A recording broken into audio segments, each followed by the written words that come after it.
Meeting in primary school doesn't always predict a future business career together. But in the case of our guest today, it most certainly did. They also went to the same prep school, university, and lived together in London. Oh, did I mention they both love rum? I'm Susan Schwartz, your drinking companion, and this is Lush Life Podcast. Every week, we are inspired to live life one cocktail at a time by the best in the industry. Alex Jollivet and Tom Wiggett also drank together. And while Tom was enjoying 1,000 variations on the G&T, the only mixer Alex was being offered with his rum was Coke. Not that there's anything wrong with a good Cuba Libre. In fact, I make a Cuba Libre range of merchandise, so check it out at lushlifemanual.com/merch. Still, it can get monotonous. So what are two guys to do? Well, these guys created Longtail mixers. 3 different mixers that were developed specifically to complement rum, whiskey, bourbon, whatever brown spirit you have on your shelf. They tell their own story much better than I do, so let's get to it. So Alex, let's start with you. So tell me, where were you brought up? So I grew up in Hertfordshire, down in a town called Berkhamsted. So was there for 22 years, and then my parents, once I left for London, my parents decided all the kids are out and they're going to go back to where my mum grew up, down in Sussex. All right, and how about you, Tom? I'm not too far away from Alex. I'm also from Hertfordshire, a place called St Albans. My parents are still based there, but I moved to London about sort of 9 or so years ago, really. All right, we're so going before pre-London. All right, Yeah. So tell me a little bit about your upbringing. You know, where did you study, or? Yeah, so I guess, prep school, I went to Lockers Park. It was actually Tom and I went to, because we were both local, we went to prep schools where we actually used to play each other at sport. So although we didn't know each other, we often would probably be on the same sports pitch before we actually met at Stowe. So yeah, I went to prep school there, then we both went to Stowe, and that's where we first met. And were you friends immediately at Stowe? We were in separate houses, so we weren't sort of around each other the whole time. But yeah, I think we pretty much met quite quickly through sport. I think it's because there wasn't also, that spark moment. It's because also when you're like, I live in Berkhamsted, you live in St Albans, and suddenly there's someone at your school who lives within 20 minutes of you, and that's actually relatively rare. Yeah. So I think you kind of automatically have a bit of a bond, and then you realise you went to schools that used to play each other at sport, and you're like, oh, you probably played that game, and you probably played that game. And also, we just had a lot of the same friends, so we'd be in the same friendship groups, quite quickly sort of met. And yeah, I think pretty much got on mainly through a mutual bond of sport, like most things, certainly with guys. What'd you play? At school you play everything to get noted, Yeah. But football, rugby, cricket. You too? Yeah, same. Tennis, Yeah, golf, I mean, we've been apparently. in the same football team now for going on sort of probably almost 10 odd years or something like that, and yeah, just play casual competitive stuff. Always won a game of golf, always won a game of tennis, that sort of stuff. So we do that a lot in our spare time, and that's probably how we sort of met most at school. And did you part ways for university? No, we didn't actually. We ended up going. I think we ended up going to some university, but we didn't realise for a while. But Are you sure by accident? Well, yeah, it's we both ended up going to Oxford Brookes, but I was going to go to up north, but then I decided, I don't know why, I just decided that actually I want to stay more local towards where my parents were. And then Tom, I was always going to go to Brookes. So Brookes was my first choice. I wanted to go there.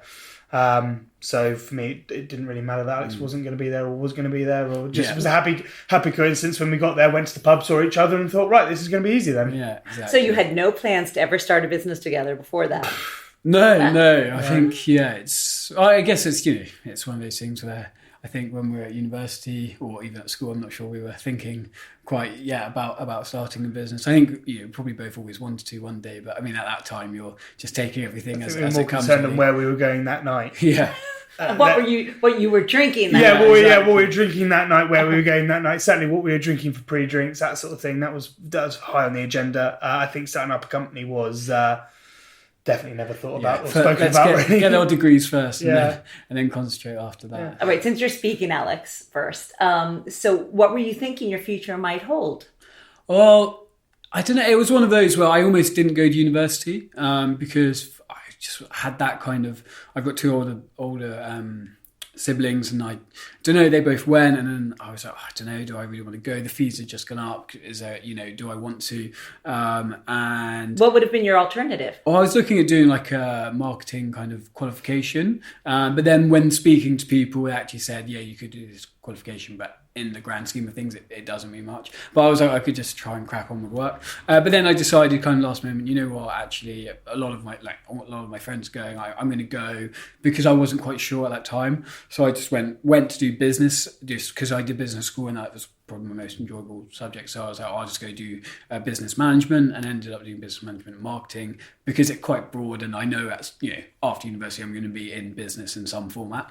So I thought, I could learn some skills there. So glad I did some of it, some of the modules I would say a bit of a waste of time, but I'd say, there were certain modules, especially the kind of business kind of entrepreneurial modules, which I think I'm glad that I did go for that, because looking back at it, it kind of helps you kind of moving forward, and even in the business that we're in today. So, of course, Tom, how about you? Yeah, I mean, I think I always knew I wanted to work for myself, set my own thing up. I wanted to always sort of try and push to see what could happen. I mean, my degree was a very broad degree. I did geography and anthropology, so it was a lot of a lot more. Less business orientated, but I even still thought that's going to set me up more. Really, the learning, the understanding, the dynamics of people, and sort of the anthropology connection in that. I just knew I wanted to do something that was a bit more bit more than sort of sat behind a desk, the standard office job. And throughout my degree, I sort of did as many sort of modules that were very much get up and go focused. Were sort of trying to, obviously, whilst they weren't necessarily entrepreneurial sort of based off, there are a lot of sort of skills in that I learned that were just basically people skills. How to sort of talk to people from different backgrounds, how to talk to people from different countries and stuff like that. And that sort of, I always thought that would stand me in good stead for business, and get university out of the way and see where that would take me, really. So yeah. Other than drinking, did you have any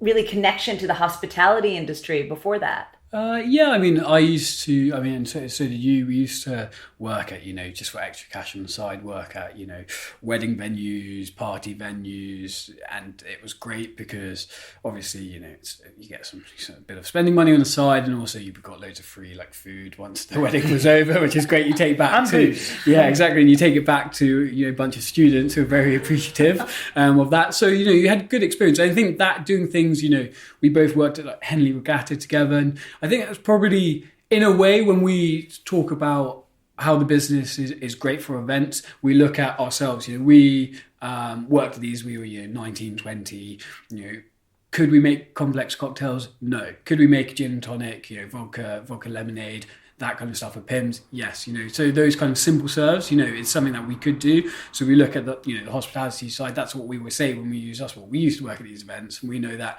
often you don't get the most trained staff, but you get people who can make these kind of drinks. So if you've got something for your dark spirits, which is an easy, simple serve, then it's easier for them to push it out. So I think that, I guess, that kind of helped us in that kind of stead as well. Mm-hmm. I'd worked in a pub as well for a year or so, that just to sort of get a little bit of experience there, and instantly you sort of get the whole, you sort of fall in love with the atmosphere of working in something like that, with regulars, with new people, with trying new drinks and sort of offering those sort of stuff. So I absolutely loved that as a role that I did. I mean, it's very much a temporary role, but I absolutely loved sort of the environment that it was in. So you graduated.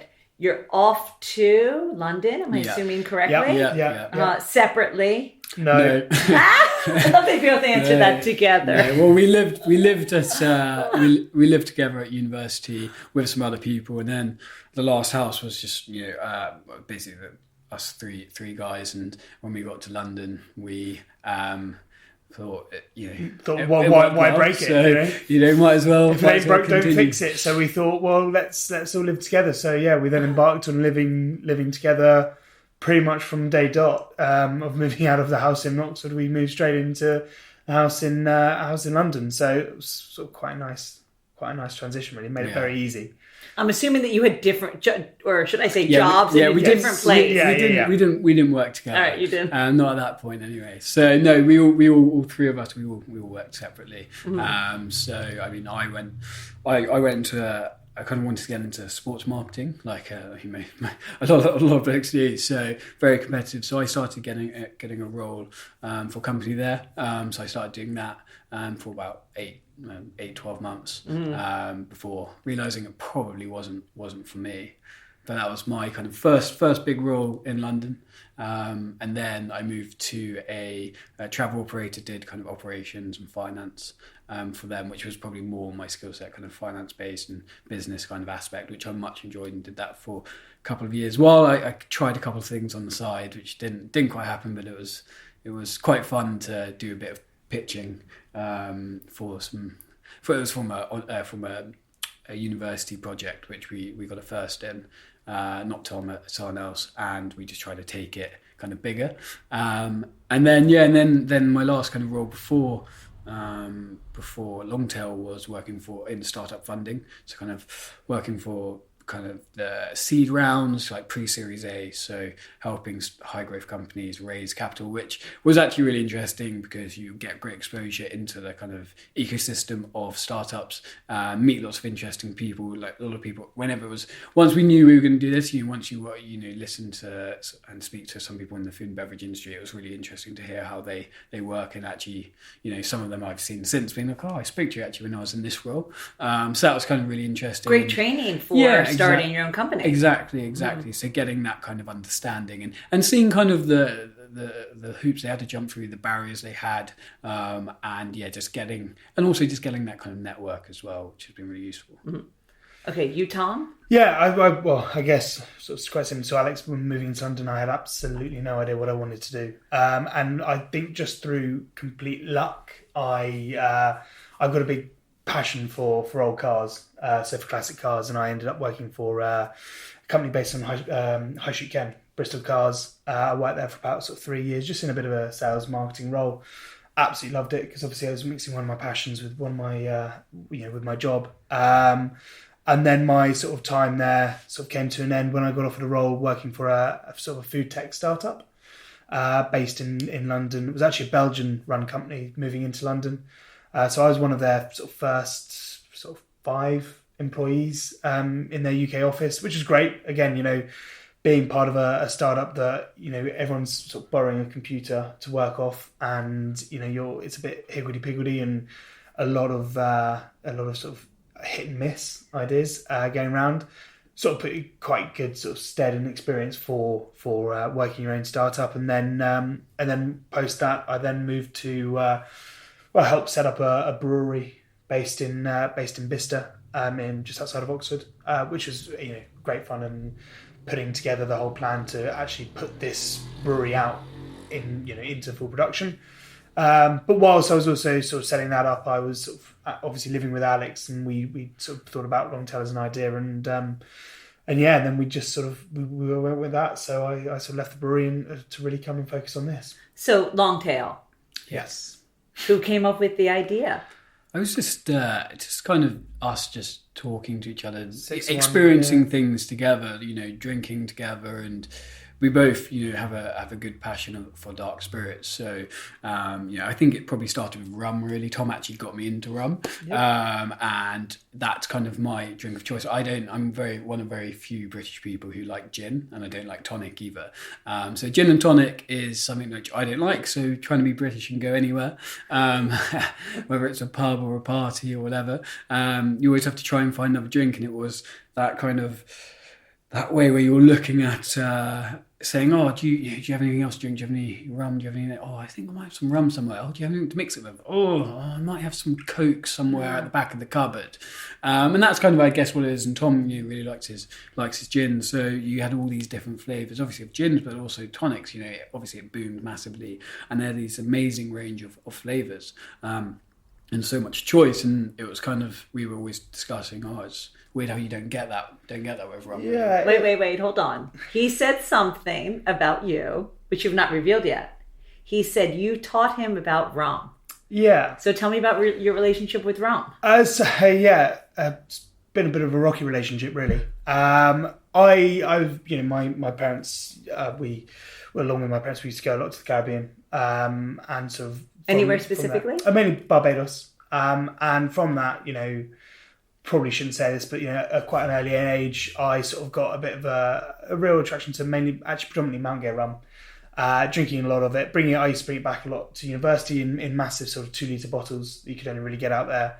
And we just used to drink vast quantities of it. And I used to sort of drink a lot out there, drink a lot in the UK, and until I think really I had started having a bit of a bad reaction to it, where I just used to drink a little bit too much of it, and wouldn't agree with me. And sort of introducing to I then went on to gin, and obviously with the gin bubble, I'm big. If something new comes around, I'm normally one of the first people to sort of want to give it a try. I want to see what it's like. And obviously with gin, suddenly straight away I was like, I must try this gin with the tonic water, and I must try all these different tonic waters with this amazing gin. I was having a great time of it, whilst Alex was very much there sort of thinking, well, I'm just drinking rum and coke. And I think, it was off the back of that we suddenly realised that this is broken. You go to the Caribbean. I think Alex actually came out with me. And we had a trip out there, and we were just drinking amazing rum punches, amazing rum sours from different bars, and all of them having slightly different recipes, slightly different takes on it. And we just suddenly realised it's a completely different way of drinking rum out in the Caribbean, and you come back to the UK and you're just stuck with Coca-Cola. It shouldn't be like that. So yeah, exactly. That was exactly what it was. I think it was that trip we went on, and we were just loving being on the beach, drinking.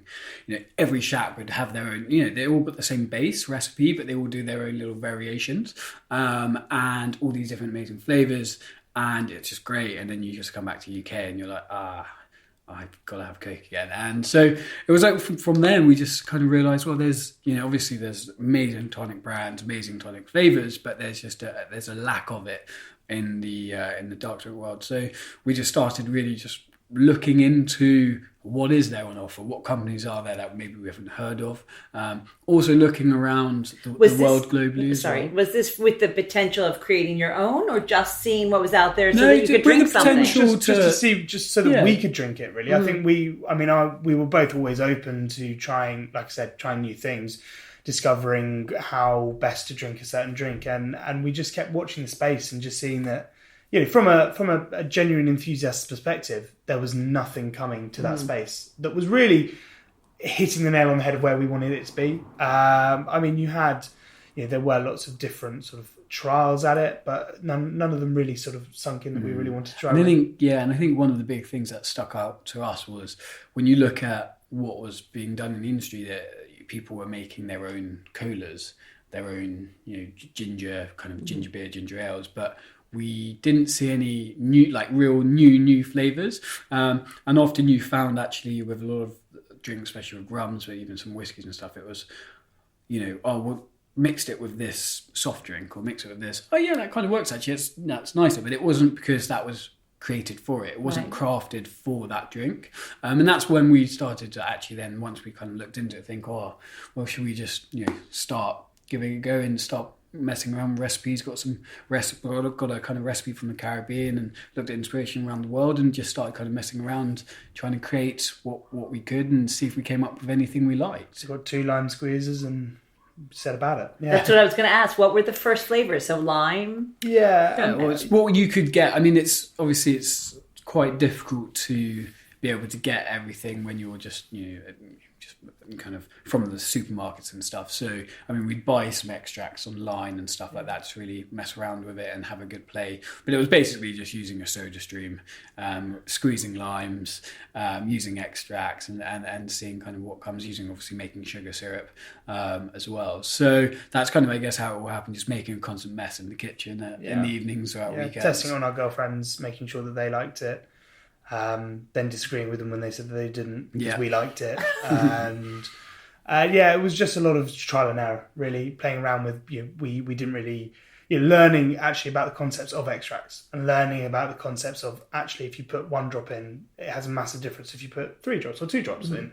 So we played around with it, and actually in hindsight those were really sort of good learning curves for us to actually really establish. Well, actually, this is, as a base is right, but it still needs tweaking. Yeah, exactly. I mean, there's only so far we could take it before, you need to go to a proper recipe developer with your ideas, and, how do you then make this kind of commercial? I guess you've kind of answered my question about the moment when you thought this was right or you're onto something. I think we tested it on a number of people. Yeah. And a number of people really, really enjoyed it, really liked it. And we could tell actually people were drinking rum. I think we actually had a party. And we sort of had a vat of it, and we were getting people to really, really drink it. And people were really responding well to it. So we thought, well, actually, this is going to work. And then... What flavours were that? Do you remember? It was actually a base of our probably our Island Spice, really. Yeah, it was mainly the Island Spice we were going for. Yeah, I mean, we were going for... It tastes vastly different to how it tastes now. Mainly because probably now it's got an awful lot less sugar in it. Yeah. But it was, we knew that people liked the idea of drinking rum with the juices, with the spices, and we instantly knew, right, okay, this has got legs. And that for us was sort of the validation that we needed. Yeah, exactly. To then do a bit of research into, right, who are the best people to speak to help the next step. Yeah, I think it gets one of those points, I think, that a lot of people maybe get to when looking to start a business, and it's the kind of tipping point of whether you go for it or not. And we pretty much, I guess, had got really as far as we could with our skill set in terms of recipe creation. So then we were just like, do we go for it or do we not go for it? I mean, that was the thing. Like, we've got as far as we can go. We've done the research, and we liked what we saw. So we just made a decision. We were like, let's go for it. So that's when we started, like Tom was saying, just to find who is best to partner with in terms of recipe developers who, we could work best with and who get what we want to do. So yeah. Was that a difficult process? Just going to meet people and talking and just seeing. I actually think it was quite simple once we met them. Yeah, you instantly. Definitely. I mean, again, we're both big people persons. We go well on relationships, and as soon as we met Liquid Fusion, we sort of straight away got on with them. Very personable, straight away we could talk to them about the idea. They got it, they understood it. We did meet a couple who maybe weren't so on the same page as us, and for us it was massive to have people who share the idea, share the common goal that we're sort of after. And once we established that relationship, I mean, it was pretty plain sailing. Yeah. How many did you want to start with? What, bottles? With flavours. So were you just going to stick to one, or was it going to be a slew? We wanted to launch with two. Mm-hmm. The problem we had is we created four, and we really liked three of them. So we went through a kind of time of trying to work out which one we weren't going to launch with, and we'd bring out later, and we couldn't decide. So we just launched with three instead, which was. Yeah, I mean, and we're glad we did, because I think the thing about us and the thing about business, it's all about choices. Everyone has different palates. Everyone has different preferences. That's why we partner with lots of different rums, because it's not saying, oh, this is the rum that you drink with this flavour. It's not. It's what rum do you prefer and which flavour do you prefer, and you pair them together. Yeah. And that's the thing why... we couldn't really even decide within ourselves, because we have different preferences probably as well. That's why we kind of launched all three. So it's something we wanted to really something that's a little bit for everyone. Be it if you like ginger or if you hate ginger, you can always go to sort of Island Spice. If you really like the Island Spice, then that's perfect. And if you don't find the bitterness to your tasting, you can then go for the blood orange. There's generally a bit of something for everything, but also it's a bit of something that pairs with a little bit of everything. We got the connections with the whiskies, with the bourbons. We got the connections there with the variety of different aged rums, and they just sit very nicely in a perfect position for everyone to be comfortable trying at least one of them with a different drink, and then saying, oh, you can definitely taste the difference in flavour notes you get when pairing in with the blood orange with a rum or pairing it with a bourbon. So what we really wanted to do is just create that offering that is all about choice, all about saying to consumers, there shouldn't be one set thing like we've been so used to with Coca-Cola. There isn't that one. You must drink this with Coca-Cola. You drink it with whatever makes you happy. Yeah. It is very much exactly. And I think the other thing as well is obviously there's the gin boom's been crazy, but what some people don't realise is that dark spirits, your rums, whiskies, bourbons, they are incredibly crafted as well. And the problem when you're mixing with a kind of overpowering soft drink or mixer, or it's something very sugary. It just kills all that craftness, all that flavour. It's basically, you're having, alcohol in that drink, but you wouldn't be able to tell, which rum it is. You wouldn't be able to differentiate. And that was the big thing for us. You've got things aged for obviously longer and shorter times. You've got things aged in ex-bourbon barrels. You've got spice, and we wanted people to be able to get those flavour notes, and actually for those spirits, for our spirit partners to be able to show people those flavour notes without them just being masked out. So that was kind of another big thing for us. So when we did develop the drink, we only used a single shot of a dark spirit, and the whole idea is we would say, like, if it was rum, we know having a Mount Gay, a Diplomatico, a Pirate's Grog, a Duppy Share, a West Hall, we know which one we're tasting because we know the different flavour notes, where otherwise you're just like, well, I know there's rum in here, but I have no idea what it is. That's so interesting. How long did it take from meeting with the flavor profile of people to having 3 that you thought were ready to bring to market? We had a slight issue where we said that absolutely no decision gets made after 5 drinks. Yeah. Because then we came up with some very weird and wonderful creations.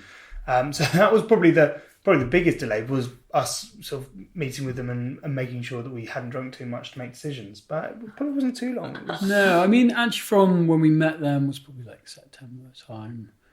Maybe probably like five months maybe. 5 months, yeah. I think it was a bit of back and forth, and I think it was one where you get things very, very close, so it's probably like 95% there, but then you were just tweaking that last 5%.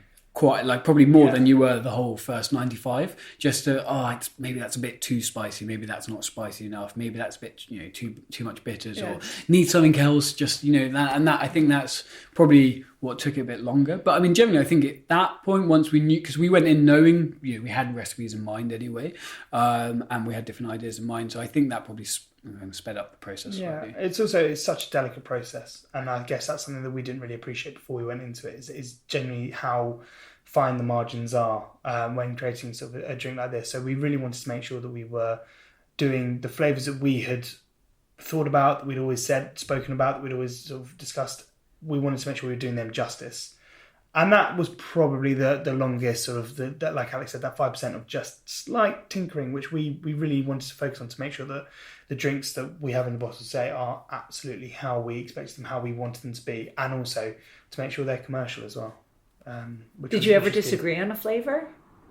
Or have one that you were really passionate about and you weren't Tom, or vice versa? I think probably naturally there were probably times where we said, because like everyone's got different palates. Everyone's in terms of food wise, I probably like a lot spicier food than Tom. Yeah. So I think everyone's got different tolerances. So there's probably be a time where I think that's spicy enough, or and I think it's not spicy enough. So I had to trust nothing big. I had to trust Alex 100% on the Island Spice, because when we were going down to finalise the creation of that, I had a horrific cold. So I could not taste anything. So I sat there watching everyone drinking it and sort of saying, this is good, it's a bit spicy, it's a bit, we needs more of this sort of stuff. And I was there being like, I have no idea what you guys are talking about. I cannot just... So it was probably about 3 weeks afterwards when we received the samples that I was actually able to taste it for the first time. Couldn't you wait for 3 weeks? We wanted to. You're on a roll. Yeah, we wanted to. And also I think with it, again, with any startup, you have to depend on trust. You have to say, right, Alex, you got to go smash this. And also we had our recipe development team who we trusted enormously. So when they were... I was obviously involved in the discussions and being able to say, look, guys, it can't be too spicy. It can't be over the top and that sort of stuff. And straight away, you know that when you're surrounded by people you trust, when you're working with a team that you really trust, you have very little. I had no reservations about sort of saying, no, let's delay the whole process just for me to get better and be able to taste it. And and everything. I mean, for us, we have everything working on time frames, and I mean, obviously, time frames always get delayed at everything naturally. But we didn't. Them, they're a very busy company, so if we don't go this time, then we'd have to go. And it starts pushing everything back. So, but I think it was. I think generally it worked out all right. Yeah. And how about the name? Did you both come to that together? Yeah. So the name was probably one of the hardest things. That was not a fun process. Which we found. I mean, we went through with our design agency so many notes on walls and kind of naming meetings of discussions and trying to work it out. And then when we ended up coming up with a name, it was nothing we ever came up with anyway in any of the meetings. But I think The name, I mean, our inspiration, the Island Spice was kind of the main inspiration in the Caribbean, Barbados, where we tasted amazing drinks, was, I guess, the inspiration. So the creature on our bottles is actually a mongoose, where many people might say it's a fox. Is it a fox? Is it a squirrel? No, it's a mongoose, which obviously we can go over it. But it's considered good luck in the Caribbean if a mongoose crosses your path on that day. So they're incredibly lucky, so it's still folklore today. So we wanted to use the mongoose as kind of as the tail, but we wanted to use also, because it's a long drink, a cocktail, that's why we used Longtail. So play on words as well, which works very nice. And yeah, obviously we wanted to kind of have a bit of the Caribbean kind of to our drinks as well. I mean, we did the standard thing where you sort of throw a load of names at the wall by sort of saying, right, if we want to go Caribbean theme, what is, someone wants the Caribbean to Barbados, you think coral, you think about all the amazing wildlife out there. And I think it was just in passing, one of us shouted the word mongoose, and we didn't obviously necessarily like that name, but we were thinking more about the visuals. And I think our design team were really thinking more about the visuals, and they sort of sketched up the logo, and we're like, well, actually that works really well. We really like that. So then we sort of almost had the logo before we had the name. So we really had to sort of think, right, how are we going to make this come out? And I think, don't know where it came from, don't know who it came from, but we're delighted that we've sort of got it, and it sort of had a really great reception, which is ideal. Yeah, I think it just works, and I think that the play on words kind of helped it, and it's kind of what, making everything a long drink and a cocktail, because we're not a cocktail, we're a long drink, but it's simple serve as such. So you have a name, you have a logo, you have this. I love the artistry; it's so pretty on it, and you have this fabulous liquid. Now, what do you do? That's a good question. Yeah. What do we do? I think the first couple of months was, obviously we kind of had we did pilot studies, case studies to make sure that people liked our, and focus groups, make sure people liked our stuff, but it's great, like certain consumers well, but also you want to make sure that there's validation within the industry. So I think the first couple of months mainly was just validation, going to, both in consumers as well as industry. So going to a lot of industry events with our drinks, meeting people, networking, and also we did some consumer facing events just to kind of see, like we did Taste of London in the kind of startup area, just to see how people reacted, and it was great, and did just little events here and there. I think that was kind of the main thing of the first couple of months, meet people, get validation, both industry, both consumers, and learn as well. I think learning's a big part. We're always learning. So, but it's always a big sort of motivation maker when you go to these sort of events. I mean, we also did Imbibe,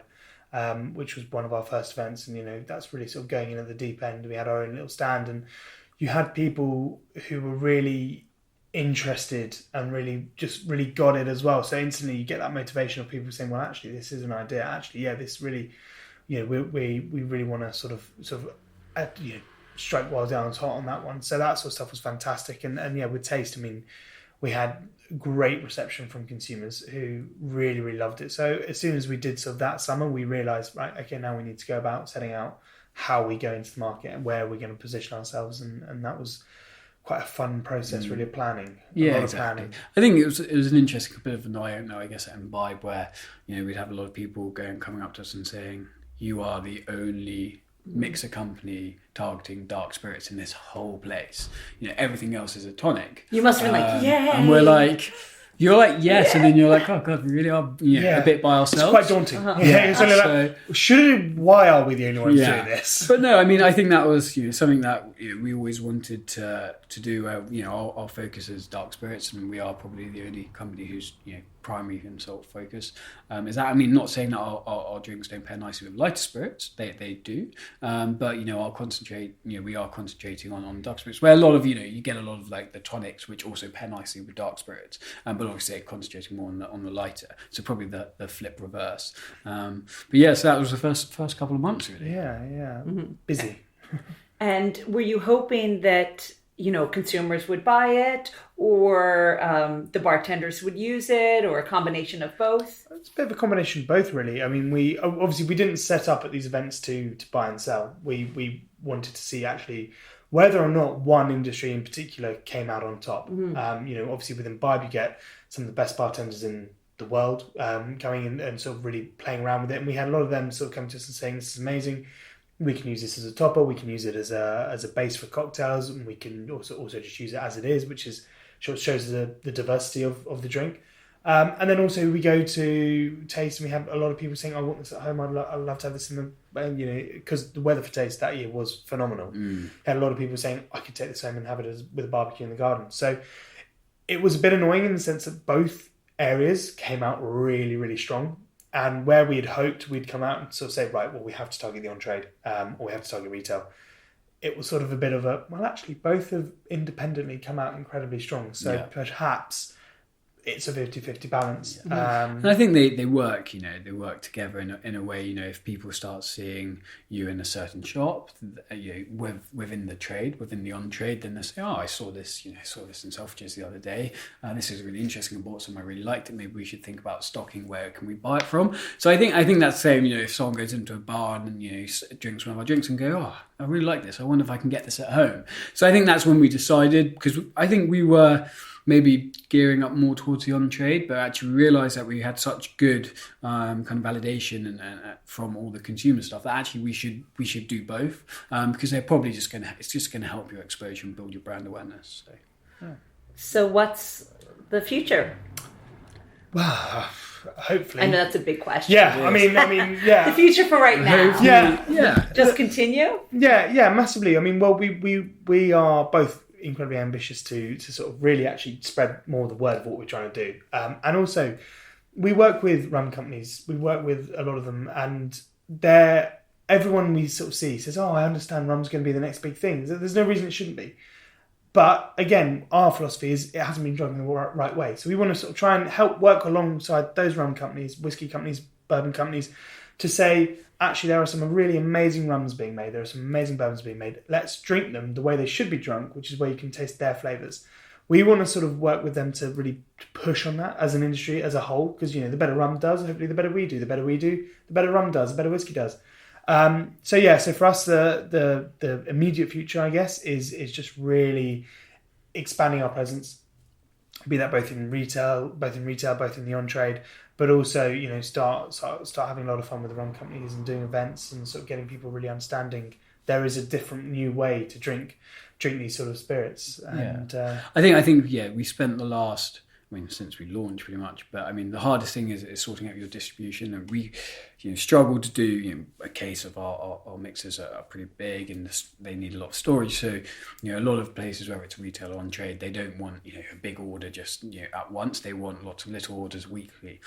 So the hardest thing for us, if around the country, do it direct. So what we're really concentrating on is doing and sorting out our route to market, our distribution. So we've got a lot of distributors now, so we can generally get mostly around the whole country, around the whole UK. So it took a while to get there, because it always does, but now we've got there, and we've got this distribution, and obviously we're speaking to a lot more, so it'll just get bigger and bigger. But now for us, it's like, great, well, we've done this, well, let's just really push the growing this to the roots that we've got. So I think that's probably the big thing that we're really concentrating on for the next year, and kind of so on. It's just kind of getting out there, not just in London, but all over, and get people experiencing our brand, get exactly. people interacting with it, and the key is trying it. Get people drinking it, because Alex and I are very good at talking about it, but it really works best when people do genuinely drink it and do genuinely try it with their best rum. We know, at least I certainly know, I've grown up with a father who's always had that very expensive bottle of rum in the cupboard, but has never quite cracked it out because doesn't really fancy it neat, but then also doesn't really want to ruin it with Coca-Cola. It's more about getting to those sort of people who they know that they like their dark spirits, but there isn't that thing to drink it with. So for us, it's introducing it to them and getting them on board, getting them drinking it, and having a lot of fun with it. Well, I know I have a bottle of rum open, so should we go have a drink? Good. Yeah, no, definitely. Let's mix up some cocktails. 100%. Let's do it. All right. Thanks so much to Alex and Tom for being on the show. Now you know where to go to find the perfect companion for your dark spirits. Go ahead and take that dusty bottle of rum or whiskey off your shelf. I dare you. Our cocktail of the week will show you just how easy it is. Our cocktail of the week is the Sundown Spice, a combination that will have you dreaming of the beach in the Caribbean. All you need are Longtail Island Spice Mixer, the Duppy Share rum, which you most definitely shouldn't be leaving to get dusty on any shelf, and 1 lime. Fill your glass with 3 ice cubes. Then pour in 50 ml of the Duppy Share rum. Add Longtail Island spice mixer. And then cut a lime wedge and add for garnish. If you want to hear more about the Duppy Share, then go back and listen to my episode titled How to Move from Insurance to Rum in 5 Easy Steps.